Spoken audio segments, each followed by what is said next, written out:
Los Angeles, California. Jim, on our line for independence. You're on the Washington Journal. Thank you for taking my call. It's nice to be on there with Mike Scheuer. I'd like to address the main motivation for 9/11. If you look at page 147 of the 9/11 Commission Report and go to tinyurl.com/9/11 motivation, and that's U.S. support for Israel. Michael Scheuer had addressed that in his Imperial Hubris book. We don't see that addressed anywhere in the U.S. media when it comes to talking about motivation for 9/11 and the earlier attack on the World Trade Center in 1993. You can look up Israel as a terrorist motivation in the index of James Bamford's A Pretext for War book.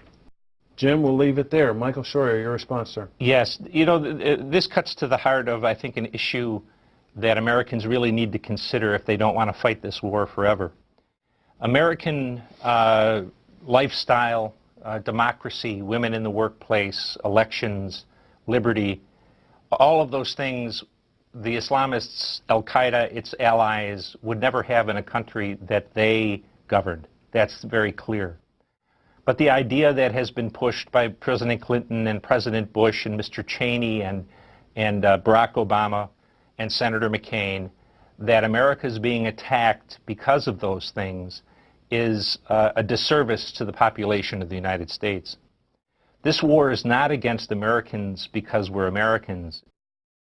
It's motivated by the activities of our government and its allies in the Muslim world. Certainly, Israel is an enormous problem for the United States and an enormous motivator for the Islamists who are active around the world, including in America and Canada and Britain. But it's not only that. It's our support for the Saudi police state. It's our presence on the Arabian Peninsula and our military activities in Iraq and Afghanistan and Yemen and Somalia and other places. And none of that is to say that those policies or actions are wrong. I would vote to change several of them very drastically, but that's not the point. The point is, unless you understand the motivation of your enemy, you are never going to be able to understand his durability, his intentions, or his ability to recruit in the coming generations. And that's where we are at the moment. And certainly, you can argue about whether you should support the Israelis or not support the Israelis. That's a perfectly legitimate debate.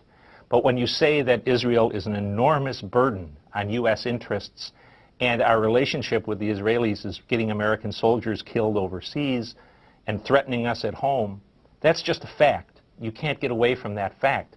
And that's the fact that should form the basis of the conversation about whether we continue or not continue support for Israel.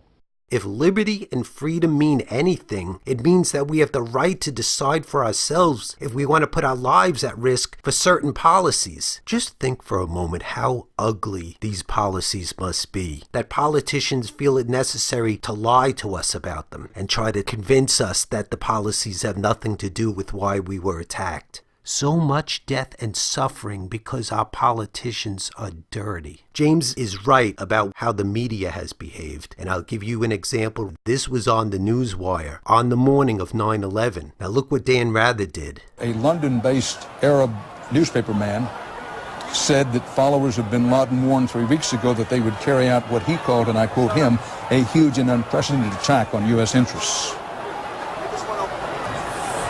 For whatever that may or may not be worth. Outrageous. We don't deserve to be treated like this. I continue to expose the agenda of suppressing why we've been continually targeted in these two videos.